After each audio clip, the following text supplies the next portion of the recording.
మొదటిసారి కలవడం అంటే ఇదే ప్రథమం. అంతకుముందు ఆయన్ని మర్యాదపూర్వకంగా చిరంజీవి లాంటి వారు, నాగార్జున వీళ్ళందరూ మర్యాదపూర్వకంగా కలిశారు. కానీ సినిమా ఇండస్ట్రీకి సంబంధించిన చాలా ఇష్యూస్ ని ముఖ్యంగా ప్రధానంగా వాటి చర్చపై రేవంత్ రెడ్డి కూడా సుముఖత వ్యక్తం చేయడంతో ఈరోజు సినిమా ఇండస్ట్రీకి సంబంధించి ఇవ్వడం జరిగింది. ఈ మధ్య కాలంలో వచ్చిన వివాదాలు వీరన్నిటికీ కూడా తెరబెట్టేటట్టు ఇండస్ట్రీలో అనేక సమస్యలు ఉన్నాయి. ముఖ్యంగా టికెట్ల విషయంలో కూడా బెనిఫిట్ షోల విషయం కావచ్చు, ప్రీమియర్ షోల విషయం కావచ్చు, టికెట్ల రేట్ల విషయం కావచ్చు, ఇండస్ట్రీ సమస్యలు కావచ్చు, ఇవన్నీ కూడా చర్చకు తీసుకొచ్చే ప్రమాదం ఉంది. అదే ఇండస్ట్రీని ఇంకో రకంగా డెవలప్ చేయడానికి ఎటువంటి లేదు. ఎందుకంటే ఇప్పుడు పాన్ ఇండియా సినిమాలు మన తెలుగు నుంచి చాలా వస్తున్నాయి. తర్వాత హైదరాబాద్ హబ్ గా మారింది. ఇండస్ట్రీ కూడా ఒక హబ్ గా ఉంది. బాలీవుడ్, హాలీవుడ్ సినిమాలు కూడా హైదరాబాద్ చుట్టుపక్కల ప్రాంతాల్లో కూడా షూటింగ్ జరిగే పరిస్థితి వచ్చింది. దీన్ని మనం ఎంత డెవలప్ చేయాలంటే ఇంకా అడ్వాన్స్ గా ఏం చేయాలి? ఇప్పుడు ఫోర్త్ సిటీ అని అంటున్నాడు. ఫోర్త్ సిటీలో మన ఇండస్ట్రీకి సంబంధించిన స్టూడియోల గురించి ఏమన్నా ప్రత్యేకమైన చర్చ చేయాలా? ఇండస్ట్రీకి ఏమున్నాయి, సమస్యలు ఏమున్నాయి అని ప్రధానంగా తెలుసుకున్నాం. ఇది అంటే ఇది భేటీ ఏంటంటే ఇండస్ట్రీలో ఉన్న సమస్యలు ఏంటి, ఈ సమస్యలను మనం ఏం చేయాలి, ఇండస్ట్రీకి సంబంధించిన కార్మికులకు, దర్శకులకు ఎటువంటి ప్రోత్సాహం కావాలి అనేది ఒక ప్రధానంగా ఉంది. తెలంగాణకు సంబంధించిన తెలంగాణ సాంప్రదాయాల కట్టిపడే విధంగా బలగం లాంటి సినిమాలు నిర్మించినప్పుడు అక్కడ ఎటువంటిది ఇవ్వాలి అని ఇటు రెండు రాష్ట్రాలకు సంబంధించినటువంటి సెలబ్రిటీస్ ని కలుపుకునే ప్రయత్నం చేస్తున్నారు. దీనికి సంబంధించి కూడా సినిమా ఇండస్ట్రీ అంటే ఎక్కువ శాతం 80% ఆంధ్రాకు సంబంధించినటువంటి హీరో ఎక్కువ ఉన్నారు. దీనికి సంబంధించి ఏంటంటే అందరికి ఉపయోగపడే విధంగా, అంటే ప్రాంతీయ సినిమాని డెవలప్ చేసే విధంగా, కల్చర్ ని డెవలప్ చేసే విధంగా కూడా ఒక ప్రత్యేకమైనటువంటి చర్చ జరిగే ఉంది. దీనికి సంబంధించి దీంట్లో రాజు మన ఇండస్ట్రీ నుంచి చూసుకుంటే Dil Raju first FDC chairman. ఇది ఎఫ్డీసీ చైర్మన్ గా అయినాక ఆయన ఆధ్వర్యంలో జరుగుతున్నటువంటి ఈ మీటింగ్ అనమాట. సో 36 మెంబర్స్ అయ్యారు దర్శకులు. మన హీరో నాగార్జున, వెంకటేష్, అదైతే చిరంజీవి ప్రత్యేక పరిస్థితుల వల్ల ఆయన ఈ యొక్క కార్యక్రమానికి రాలేకపోయాడు. Nithin brother, Dil Raju, Raghavender Rao, Boyapati Seenu, Vasishta, young directors వీళ్ళందరూ కూడా వచ్చారు. వీళ్ళందరూ కూడా చర్చకు సంబంధించిన విషయాలు, అంటే ఈ 24 క్రాఫ్ట్ సంబంధించినటువంటి నాయకులు కూడా 24 శాఖకు సంబంధించినటువంటి ప్రెసిడెంట్, సెక్రటరీలు కూడా ఈ దీంట్లో చేశారు. అంటే ఈ 36 మెంబర్స్ లోనే ఉన్నారు. మరి కొంతమంది కూడా హాజరు. అంటే ఈ సమస్యలందరూ కూడా ఆయన ఒక చర్చ చేసి ఆ చర్చ తర్వాత ఏం చేయాలన్నది. అందుకు ముఖ్యంగా ఏంటంటే మొన్ననే అసెంబ్లీలో కూడా ప్రకటించాడు ఏంటంటే టికెట్స్ రేట్స్ విషయంలో కూడా తగ్గించుకుంటుందని, ప్రీమియర్ షోలు ఉండవని చెప్పేసి అన్నాడు.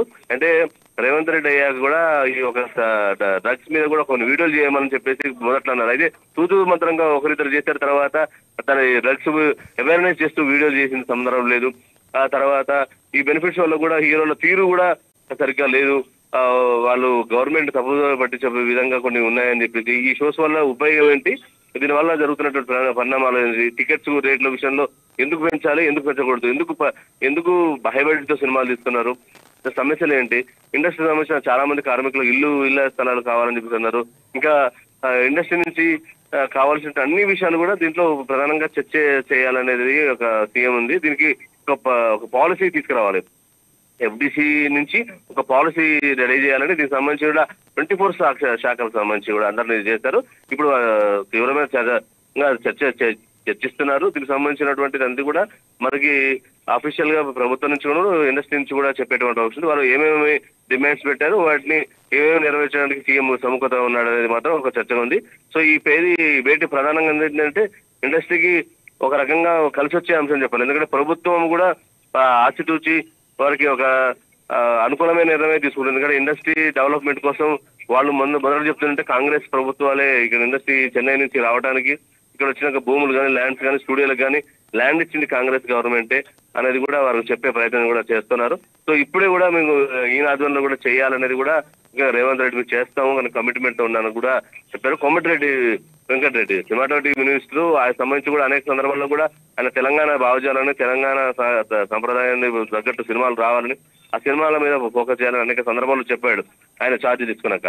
ఆయన కూడా ఈ యొక్క అంటే ఆయన కూడా ఈ యొక్క దాంట్లో ఉండి ముఖ్యంగా ఏంటంటే తెలంగాణ సంబంధించినటువంటి ఒక పాలసీని కూడా తీసుకురావాలి. ఇండస్ట్రీ పాలసీ ఒకటి తీసుకురావాలి, నేషనల్ పాలసీ ఒకటి. అంటే ఇండస్ట్రీలో సినిమాలకు ఎటువంటి చేస్తే హెల్ప్ అవుతుంది, ఏ విధంగా ఉంటే బాగుంటది, తర్వాత ప్రజలకు ఈ సినిమాల ద్వారా అవేర్నెస్ కలిగించేటువంటి ప్రధాన లక్ష్యం ఏంటంటే స్మగ్లింగ్ కావచ్చు,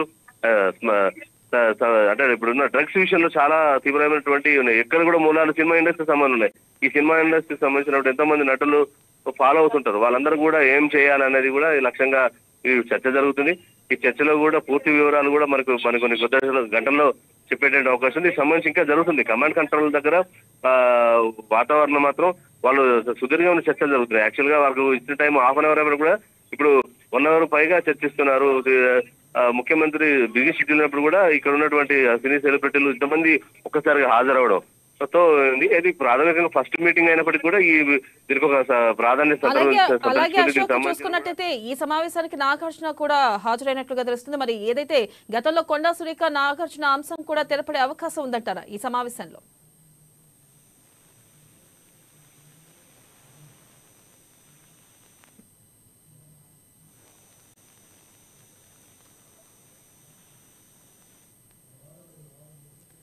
రైట్ అశోక్, థ్యాంక్ యూ.